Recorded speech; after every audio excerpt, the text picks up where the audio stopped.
Hallelujah. You can go to the next slide, sorry. Thank you so much. The gents, today we talk about Jesus being the door to bold prayer. Jesus being the door. But before we go there now, I want to start with a story in the Bible which I don't have the slides for, so you're going to have to turn to that story if you want to read with me that story. But it will lay the foundation of whatever we are building on today. And the story is in Acts chapter 19. We're going to read from verse 13 to 16. You can make a note, you can read it later. I'm reading from the Passion Translation, this specific story, because it translates the story so passionately. Hallelujah. And I'm not going to maybe read passionately, but it translates the story, the wording and everything. Now, Acts chapter 19, verse 13 to 16 says the following. Now, there were 7 itinerant Jewish exorcists. So an exorcist is someone who casts out devils for a living. It's an exorcist. Jewish exorcists, sons of Sceva, the high priest who took it upon themselves. They were called the sons of Sceva, to use the name and the authority of Jesus over those who were demonized. So these guys, the sons of Sceva, exorcists, they were using the name of Jesus or invoking the name of Jesus over those who were demonized, and they would say, "We cast you out in the name of Jesus," that Paul preaches. Now, obviously, these guys weren't born again, and so what they did was they would invoke the name of Jesus when they do exorcisms, and they would say, "We cast you out in the name of Jesus," that Paul preaches. And one day, the author of Acts tells us, when they said these words, the demon in the man replied, we know the story so well, "I know about Jesus, and I recognize Paul, but who do you think you are?" Then the demonized man jumped on them and threw them to the ground, beating them mercilessly. He overpowered the 7 exorcists until they all ran out of the house naked and badly bruised. So the devil gave them a hiding. Now, I want to begin by asking you this question. Why, have you ever thought of it? Maybe you have, maybe you haven't, but why do we pray in the name of Jesus?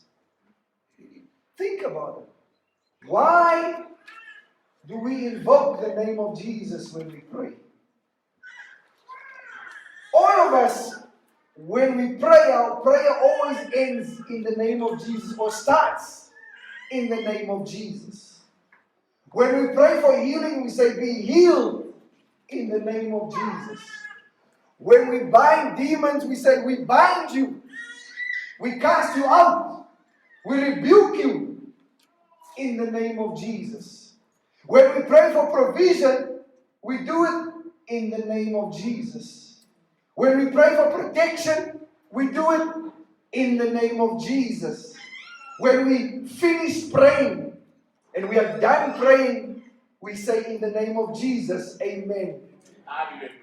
But have you ever asked yourself, why? What does it actually mean to pray in the name of Jesus?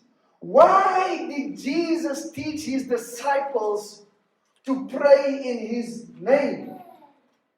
And sometimes, maybe if we are honest with ourselves, those words can begin to feel like a closing phrase to prayer.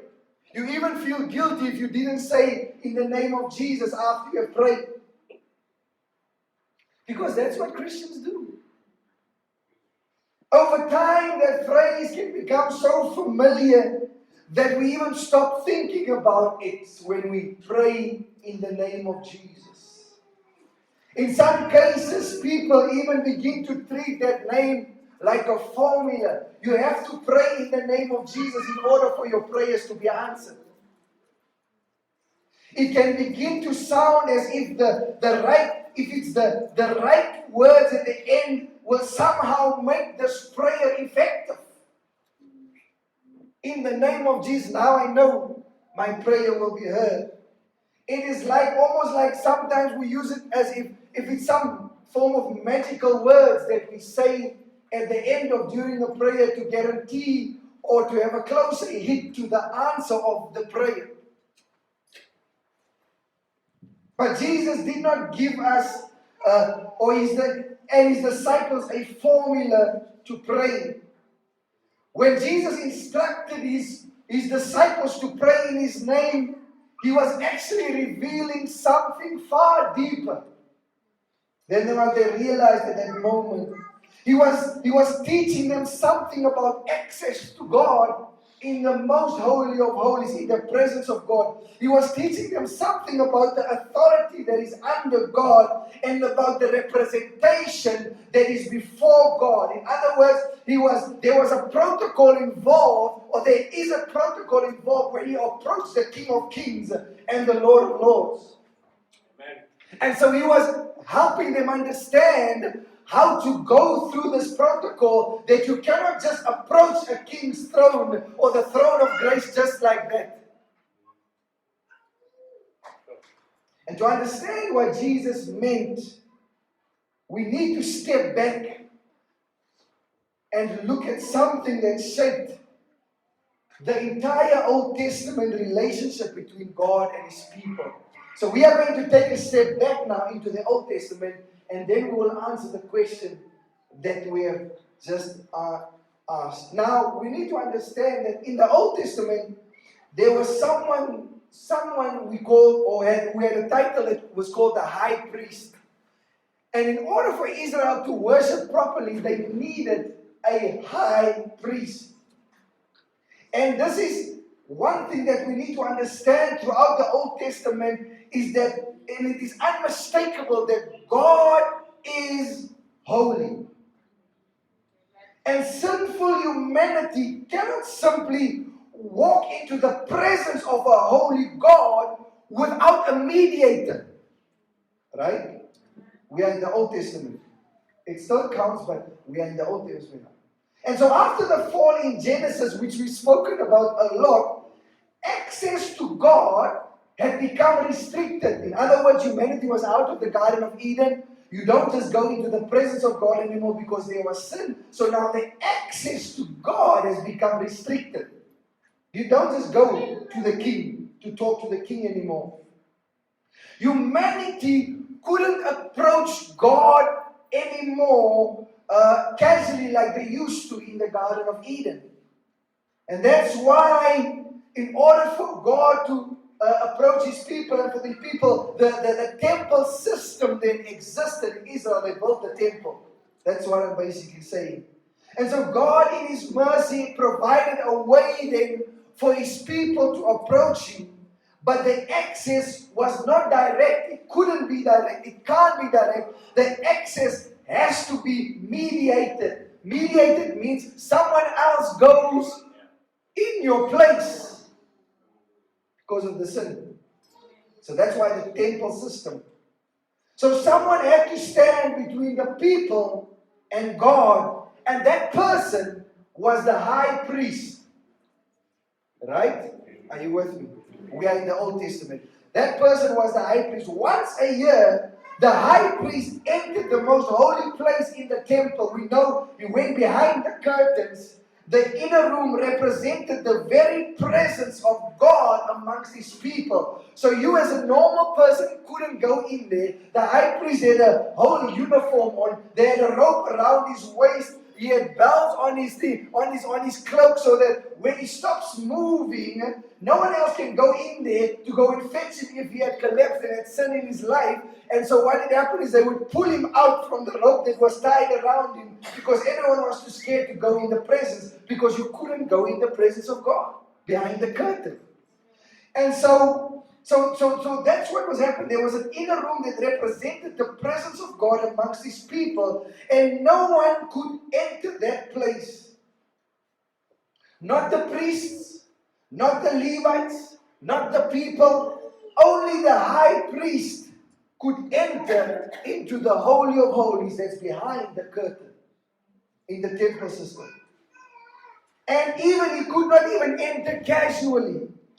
He had to come with blood of a sacrifice, because the blood represented the atonement for sin. So he had to come with something into the presence of God. And when the high priest stepped into the holy place, he did not go in for himself alone. He entered as a representative of the entire nation of Israel, representing them and going into the Holy of Holies. You with me?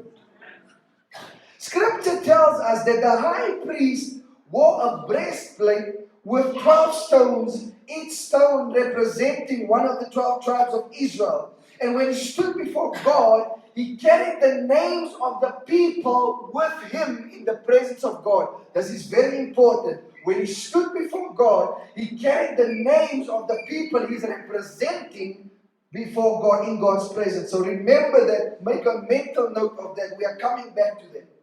Now, what then happened was in that calendar, so he stood before God on their behalf, the names that he carried.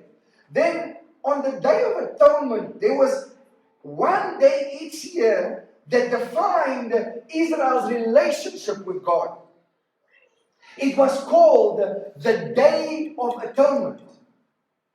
On that day, the high priest alone would enter the most holy place. But even that moment required careful preparation. The high priest would wash himself. He would put on sacred garments. He would bring the blood of a sacrifice into that place. He did not walk into God's presence casually. He came with reverence. He came with blood, because sin had to be atoned for. Right? And when the high priest stepped into the most holy place, the whole nation, 12 tribes, would wait outside. The whole world would wait outside. No one would follow him in. No one stood beside him. The people remained while their representative entered on their behalf. Right? If the high priest completed the offering and came out alive, it meant something powerful. It meant that the sacrifice had been accepted. Remember this. When the high priest goes into the presence of God and comes out alive, it means that the sacrifice had been accepted. Make another note at that point. It meant that the people were covered, their sins were covered. But there was also a painful reminder built into that system, is that they had to repeat the process every year. Year after year. Because those sacrifices could cover sin temporarily, but they could not finally remove the sin. Are you with me? Amen. And this is where the book of Hebrews makes an astonishing declaration. We are now moving to the New Testament. I showed you how things happen in the Old Testament. So we go to the book of Hebrews. You can go to the next slide for us. Thank you. Hebrews 4:14. Now Hebrews makes this declaration.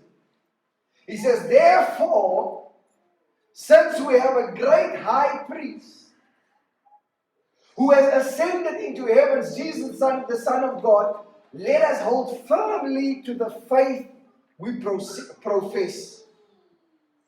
The writer of Hebrews says that we have a great high priest who has passed through the heavens, Jesus, the Son of God.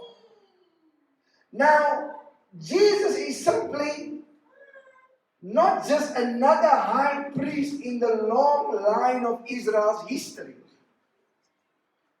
Unlike the priests of the Old Testament, Jesus did not enter an earthly temple made by human hands. Jesus enters the presence of God Himself. Unlike the high priest of the Old Testament who carried the blood of the animals, we see that Jesus presents Himself as an offering. He presents His own blood as an offering. Unlike the priests who had to repeat the sacrifice year after year, we see that Jesus entered the presence of God, making atonement for the sin of mankind once and for all. Amen. Because of that finished work that he did, something extraordinary has changed. The writer of Hebrews then says something that would have shocked every Jewish listener at that time, or every Gentile listener. He says in verse 16, the same passage in Hebrews 4, he says, because of what Christ has done as the great high priest, going into the presence of God, sacrificing himself on behalf of us, becoming the actual sacrifice. Verse 16 says, now because of Christ, let us then approach the throne of grace with confidence. Amen. Sure. Let us then approach the throne of grace with confidence. Now, we don't approach the throne of grace with fear. I spoke a lot about this last week, but let me just give you some reminding. We do not approach now because of Christ and his finished work. We do not approach the throne of grace because of fear anymore. We do not approach the throne of grace because of hiding anymore. We can approach with confidence, not because of what we have done, but because of the finished work of Jesus Christ. Amen. Now, we get to what does it now mean to pray in the name of Jesus. Hallelujah. Amen. Go to the next slide, sorry, thank you. What it means to go to pray in the name of Jesus. I think it's the next one. There we go. Thank you so much.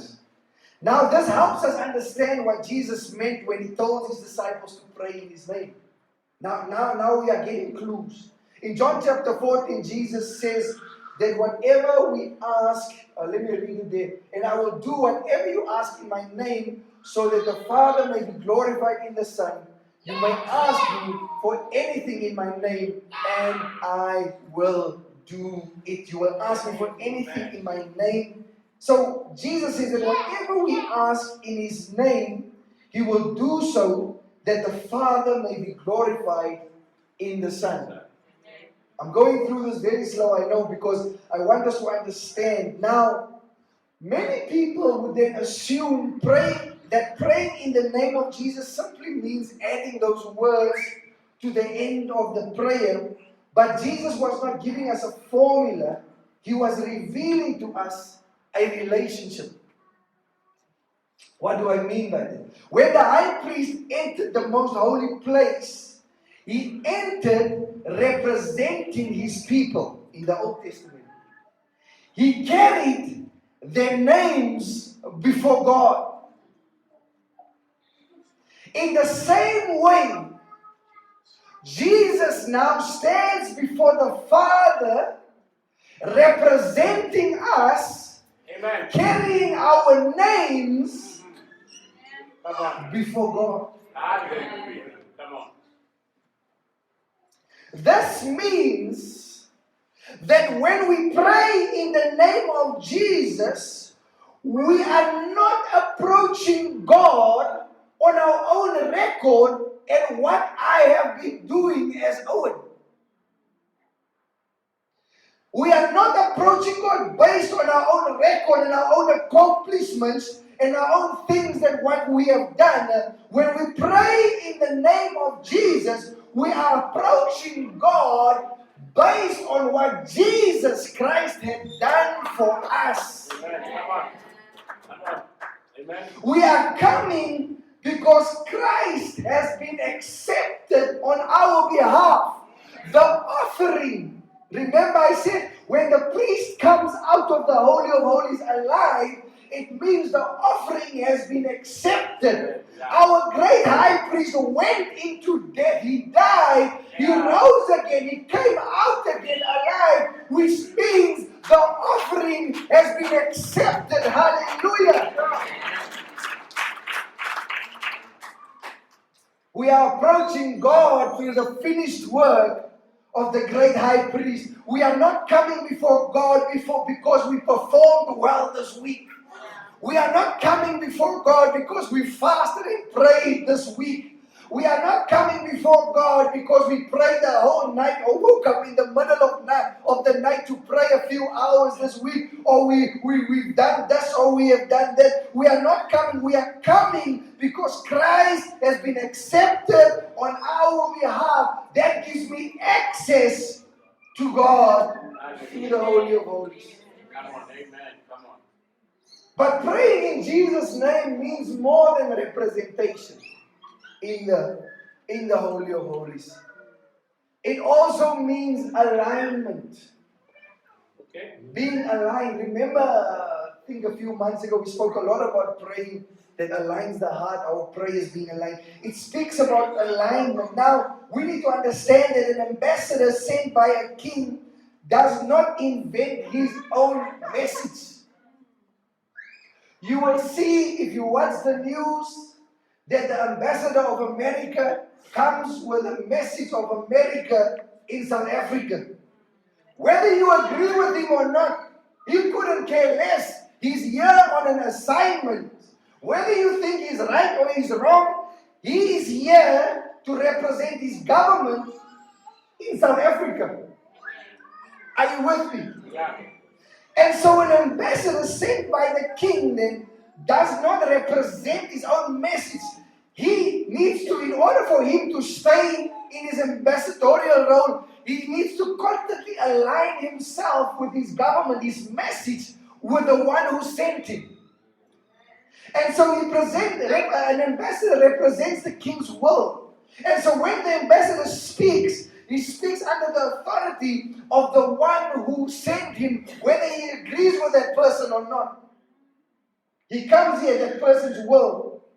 And in the same way, praying in Jesus' name means bringing our requests before God in alignment with the heart and the character and the mission of Jesus Christ.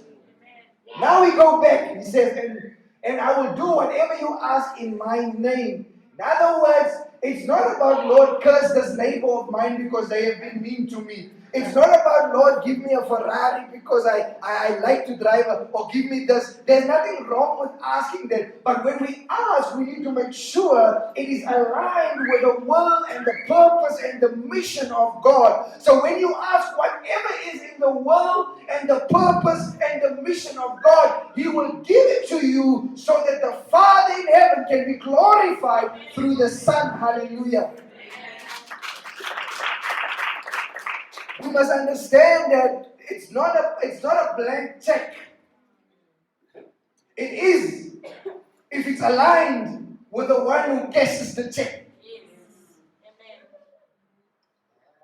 So praying in Jesus' name means bringing our requests before God in alignment with God. The authority of prayer is not found in the intensity of our words. The authority of prayer is not found in the charisma of the one who prays. We get people that pray loud and they are expressive when they pray, and there's nothing wrong with that. But that does not mean there's an authority in someone who prays like that. Then you get people who pray soft, who likes to talk to the Lord, who speaks. They don't ever raise their voice. And there's nothing wrong with that either. Because the authority does not lie in how, in the charisma or in the conservativeness of the one who prays. It's not found in the intensity of our words. The authority of prayer is found in the one whom we belong to. The authority of prayer is found in the one whom through we pray into the presence of God.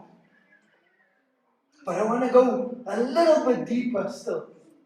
Just one step deeper as we think and contemplate on these things. Now, through faith, we are united with Christ. Right? We are not only represented by Him from a distance, the Bible tells us that we are now in Christ as He is in us. So His righteousness becomes our righteousness. His welcome before the Father becomes our welcome before the Father. And so we approach God not as strangers, hoping that He will give us some attention. But when we approach God, we approach as those who belong to the Son. We are now sons and daughters of the household of God through Jesus Christ. And that's why Hebrews calls God's throne the throne of grace. Think about it. That's a radical statement for those people who read the letter of Hebrews first. The throne of grace. But we then just come from the Old Testament where God was a God that can take out the whole nation. He sends the Israelites after them and then He takes them out. For generations, people of Israel could not enter the most holy place. It was a foreign concept. It was only the job of the great high priest. They had to stand outside and wait while the priest went in on their behalf. But now, because of Jesus, we need to understand the door has been opened. Now we are invited to draw near to Him as He draw near to us. Not with trembling and fear. Not like hiding how Adam hid in the garden. Now, through Jesus, Him in us and we in Him, we approach the throne of grace with a different kind of confidence. A confidence not that I made by myself, but a confidence based on the finished work that Christ did for us. Amen.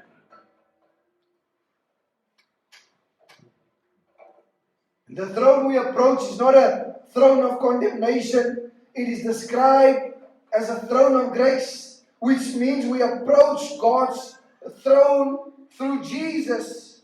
And when we approach it through Jesus, we do not meet any rejection. We will not die in the presence of God like it would have happened in the Old Testament. Are you with me? Amen. We meet mercy.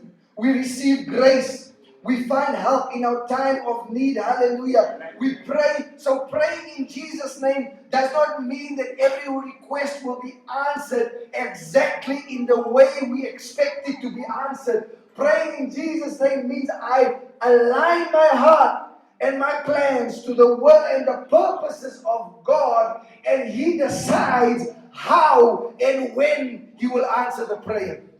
It doesn't mean that I have little faith because there's no answer to prayer. It means that now with the authority of the finished work of Christ and Him in me, I rest in Christ knowing that God knows what is best for the situation and He will answer it according to His plan and His purposes. Come on. I want to conclude. This is good news, church. Hallelujah.